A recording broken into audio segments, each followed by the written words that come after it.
নমস্কার বন্ধুরা, জবা কিচেনে আপনাদেরকে স্বাগত জানাই। বন্ধুরা, তোমরা সবাই কেমন আছো? আশা করি সবাই ভালো আছো। আজ চলে এসেছি আবারও একটি মজাদার রেসিপি নিয়ে। আগেও এমন একটি রেসিপি আপনাদের সাথে শেয়ার করেছি, কিছুটা অন্য পদ্ধতিতে এটা বানিয়েছি, আর এটা আপনাদেরও ভালো লাগবে। এটা বিকেলের নাস্তাতে আপনারা সহজেই বানিয়ে দিতে পারবেন। বাড়ির ছোট থেকে বড়রা সবাই এই রেসিপিটি খুব পছন্দ করবে। এমনই মুচমুচে এবং ক্রাঞ্চি রেসিপি যদি আপনারাও বানাতে চান, তাহলে রেসিপিটিকে প্রথম থেকে শেষ অবধি দেখতে হবে। তাহলে চলুন বন্ধুরা, রেসিপিটি শুরু করা যাক। প্রথমে এরকম একটা বড় সাইজের আলু নিয়ে নিয়েছি। এবার আলুটাকে একটা গ্রেটারের সাহায্যে এভাবে বড় বড় করে গ্রেট করে নেব, যেভাবে আপনারা এখানে দেখতে পাচ্ছেন। ভালোভাবে পুরো আলুটা গ্রেট করা হয়ে গেলে আলুটাকে ভালোভাবে দুবার তিনবার জল পাল্টে সুন্দর করে পরিষ্কার করে ধুয়ে নেব। দেখতেই পাচ্ছেন বন্ধুরা, আমি এখানে আলুগুলোকে খুব মিহিভাবে গ্রেট করিনি। গ্রেটারের মধ্যে যে বড় ছিদ্রটা, সেটা দিয়ে আমি আলুটাকে গ্রেট করেছি। এভাবে আলুগুলোকে ভালোভাবে 2-3 বার জল পাল্টে ধুয়ে নিয়েছি। আর আলুর মধ্যে থাকা এক্সট্রা জলটাকে ভালোভাবে হাতের সাহায্যে নিকড়ে জলটাকে আলাদা করে নিয়েছি। এবার আলুটার মধ্যে একে একে দিয়ে দিচ্ছি লঙ্কা কুচি, ধনেপাতা কুচি, টমেটো কুচি। তারপর দিয়ে দিচ্ছি বেশ কিছুটা পরিমাণ জোয়ানটাকে ভালোভাবে হাতের সাহায্যে রগড়ে এর মধ্যে দিয়ে দেব। দেখতেই পাচ্ছেন বন্ধুরা, আমি জোয়ানটাকেও দিয়ে দিয়েছি। এবার একে একে মশলাগুলোকে দিয়ে দেব। দিয়ে দিচ্ছি লঙ্কার গুঁড়ো 1 চামচ, হলুদের গুঁড়ো আধা চামচ, দিয়ে দিচ্ছি ধনিয়া গুঁড়ো 1/2 চামচ, জিরের গুঁড়ো 1/2 চামচ, আর দিয়ে দিচ্ছি 1/2 চামচ পরিমাণ চাট মশলা। এবার এর মধ্যে দিয়ে দেব পরিমাণ মতন লবণ। তারপর একটা টুকরো আদা সুন্দরভাবে গ্রেট করে এর মধ্যে দিয়ে দেব। আপনারা চাইলে আদাটাকে বেটেও দিতে পারেন।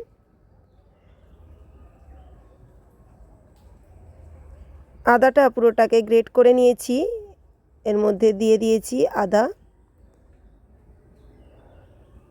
তারপর এর মধ্যে দিয়ে দেব বেশ কিছুটা পরিমাণ সুজি। যতটা পরিমাণ আলু নিয়েছি তার থেকে কিছুটা বেশি আমি এখানে সুজি দিয়েছি। এই সুজি দেওয়ার কারণে রেসিপিটি খেতে অনেকটা সুন্দর হয়, আর সুজির দানা যখন মুখে পড়ে বেশ সুন্দর লাগে খেতে। তারপর চামচের সাহায্যে ভালোভাবে মিশিয়ে নিয়েছি। এবার অল্প পরিমাণ জল দিয়ে এটাকে সুন্দর করে মেখে নিচ্ছি। এই সময় জলটা একটু উষ্ণ গরম জল হলে খুবই ভালো হয়। আমি এখানে উষ্ণ গরম জল দিয়েছি। দেখতেই পাচ্ছেন বন্ধুরা, আমার সুন্দর একটা মিশ্রণ তৈরি হয়ে গেছে। এবার এটাকে ঢাকনা দিয়ে রেখে দিচ্ছি কিছুক্ষণের জন্য। আর এদিকে গ্যাসের মধ্যে একটা কড়াই বসিয়ে দিয়েছি। তার মধ্যে দিয়ে দিয়েছি বেশ কিছুটা পরিমাণ তেল। তেলটা ভালোভাবে গরম হয়ে গেলে তার মধ্যে দিয়ে দিলাম কালো সরিষা, দিয়ে দিলাম জিরে এবং কালো সরিষা ভালোভাবে ভাজা হয়ে গেলে দিয়ে দিলাম সাদা তিল। হালকা একটু ভাজা হয়ে গেলে আগে থেকে যে মিশ্রণটা তৈরি করে রেখেছিলাম, মিশ্রণটাকে দিয়ে দিলাম। এবার গ্যাসের ফ্লেমটা লো ফ্লেমে রেখে অনবরত নাড়াচাড়া করতে হবে, আর সমস্ত কিছু সুন্দরভাবে রান্না করে নিতে হবে। এই সময় আলুটা প্রায় 70% সেদ্ধ হয়ে যায় রান্না করতে করতে। যেহেতু আগে থেকে আলুটা গ্রেট করা, সেই কারণে দেখতেই পাচ্ছেন বন্ধুরা, আমি এখানে একটা ডোর আকারে তৈরি করে নিয়েছি, আর দেখতে কতটা সুন্দর হয়েছে। এবার এটাকে এভাবে কিছুক্ষণ রেখে দেব। আর এই দিকে একটা চৌকো পাত্র নিয়েছি, আপনারা যে কোনো শেপের পাত্র নিতে পারেন। সেটাই ভালোভাবে রিফাইন তেল মাখিয়ে নিলাম। এবার আগে থেকে যে আলু এবং সুজি আর সবজি দিয়ে যে মিশ্রণটাকে তৈরি করে রেখেছিলাম, সেই মিশ্রণটা এখানে দিয়ে দেব। আর স্প্যাচুলা বা খুন্তির সাহায্যে ভালোভাবে মেলে দেব, যেভাবে আমরা বরফি বানানোর সময় করে থাকি। সুন্দর করে থালা বা কোনো পাত্রের মধ্যে মেলে দিই, ঠিক একইভাবে চেপে চেপে এই কাজটা করে নিতে হবে। তারপর এটাকে প্রায় 1 ঘন্টার জন্য রেস্টে রেখে দেব। আমি ঢাকনা দিয়ে এটাকে 1 ঘন্টার জন্য ফ্রিজে রেখে দিয়েছিলাম। এটা খুব সুন্দরভাবে জমে গেছে।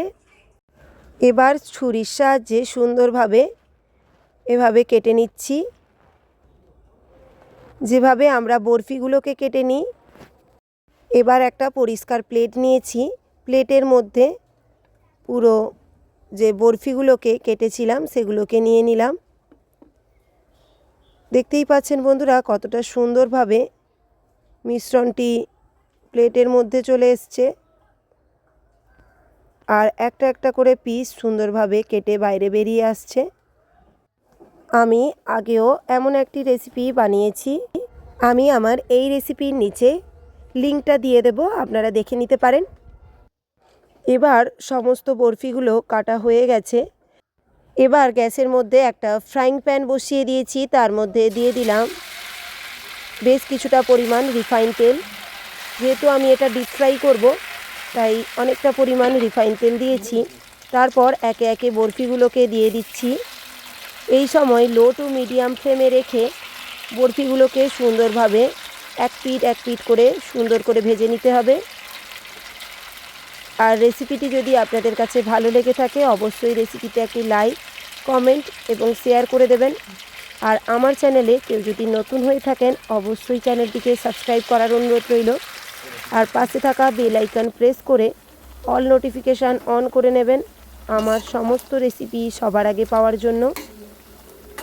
দেখতেই পাচ্ছেন বন্ধুরা আমার প্রথমের যে বরফিগুলো সেগুলো ভাজা হয়ে গেছে।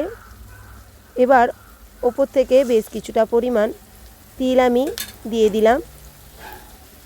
তিলটাকেও ভালোভাবে ভেজে একসাথে মিশিয়ে আমি এবার তেল ঝরিয়ে বরফিগুলোকে তুলে নেব। এইভাবে আমি সমস্ত বরফিগুলোকে ভেজে নিচ্ছি। দেখতেই পাচ্ছেন বন্ধুরা আমার সমস্ত বরফি ভাজা হয়ে গেছে। এবার একটা প্লেটের মধ্যে নিয়ে নেব, এবার পরিবেশন করে নেব। আজ এতটাই, দেখা হবে নতুন কোনো রেসিপি নিয়ে। ততক্ষণ সুস্থ থাকুন, ভালো থাকুন, টাটা, বাই বাই।